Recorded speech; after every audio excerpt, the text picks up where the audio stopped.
दिल्ली में एमसीडी चुनाव के लिए परिसीमन ड्राफ्ट को सार्वजनिक कर 3 अक्टूबर तक उस पर सुझाव और आपत्तियां मांगी गई है। गुरुवार सुबह आम आदमी पार्टी की दिल्ली इकाई के एक प्रतिनिधिमंडल ने एमसीडी वार्डों के परिसीमन के मसौदे को लेकर राज्य चुनाव आयोग से मुलाकात की और अपना फीडबैक दिया। परिसीमन के मसौदे को सार्वजनिक कर दिया गया है और 3 अक्टूबर तक इस पर सुझाव और आपत्तियां मांगी गई हैं। आम आदमी पार्टी के दिल्ली नगर निगम के प्रभारी दुर्गेश पाठक और आम आदमी पार्टी के विधायक व प्रवक्ता सौरभ भारद्वाज ने कहा कि हमने परिसीमन समिति से मुलाकात की और परिसीमन के मसौदे पर प्रतिक्रिया समिति को सौंप दी है। दुर्गेश पाठक ने आरोप लगाया कि दिल्ली में जो वार्ड बनाए गए हैं उनमें कई तकनीकी खामियां हैं। वार्डों के लिए काम करने में कठिनाई से बचने के लिए सभी वार्डों को आबादी के अनुसार समान रूप से विभाजित किया जाना चाहिए था। आज हम लोग एमसीडी चुनाव को लेकर जो डिलिमिटेशन कमेटी है उनसे मिले और हमने उनको कुछ जो फीडबैक रहे हैं फर्स्ट ड्राफ्ट का, उसका ड्राफ्ट का हमने फीडबैक दिया। मेनली दो चीज़ें थी। पहली तो यह है कि पूरे दिल्ली के अंदर जो वार्ड बनाए गए हैं कहीं पे 90-95 हज़ार वोट हैं, कहीं पे 30,000 वोट हैं। ऐसे में हर एक वार्ड के लिए एक बड़ी निश्चित रूप से फंड आती है। ऐसे में लोगों को गवर्नेंस में बड़ी दिक्कत आएगी। तो हमने कहा कि इसका एक तरीका बनाइए जिसके अंदर हर एक वार्ड के अंदर एक लिमिटेड पॉपुलेशन हो, जिससे जो भी काउंसलर चुना जाए वो उनको सर्व कर सके अच्छे से।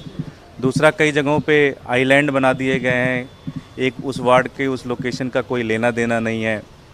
तीसरा, कई जगहों पे नामों में फ़र्क है। तो हमने सारा ड्राफ्ट बना के उनको दिया है और साथ ही साथ हमने उनसे भी ये भी बात मांग की है कि भाई आप जल्द से जल्द चुनाव कराएं, क्योंकि चुनाव बहुत ज़रूरी है और दिल्ली की जनता बड़ी परेशान है। भारतीय जनता पार्टी ने पूरी दिल्ली के अंदर कूड़ा कर रखा है। जहाँ भी जाओ आप, हर गली के अंदर कूड़ा है। लोग चाहते हैं कि इस भारतीय जनता पार्टी की जो भ्रष्टाचारी शासन है उससे आज़ादी चाहते हैं। तो हमने उनसे मांग की कि आप जल्द से जल्द चुनाव कराएं दिल्ली के अंदर। प्रधानमंत्री जी से अगर पूछा जाए कि दिल्ली सरकार के स्कूलों में प्रधानमंत्री जी ने कितना फंड दिया है और उनसे बदतमीज़ी की जाए तो हर टीवी चैनल पे चलेगा कि प्रधानमंत्री जी से बदतमीज़ी की। और हमें इससे कोई फ़र्क नहीं पड़ता कि प्रधानमंत्री जी दिल्ली के स्कूलों में कितना पैसा दे रहे हैं। केंद्र सरकार के स्कूलों में पैसे के लिए आप मुख्यमंत्री से पूछ रहे हैं, ये बहुत ही अजीब बात है। और जिस बदतमीज़ी से भारतीय जनता पार्टी के नेता बात कर रहे हैं, मुझे लगता है उनको भी तैयार रहना चाहिए। अगर उस तरीके की बदतमीज़ी उनके सर्वोच्च नेता के साथ हो तो मीडिया के अंदर कितना शोर मचेगा, एंकर्स कितना शोर मचाएंगे और भारतीय जनता पार्टी कितना शोर मचाएगी, ये बात सब जानते हैं। मुझे लगता है कि मर्यादा जो है वो हर एक को उसका पालन करना चाहिए। आप अगर इज़्ज़त चाहते हैं तो इज़्ज़त करना भी सीखनी चाहिए। देखिए, जब अमानतुल्लाह अरेस्ट हुए तो कुछ टीवी चैनल्स ने चलाया लैंड जिहाद और पूरे दिन रात लैंड जिहाद चलाया।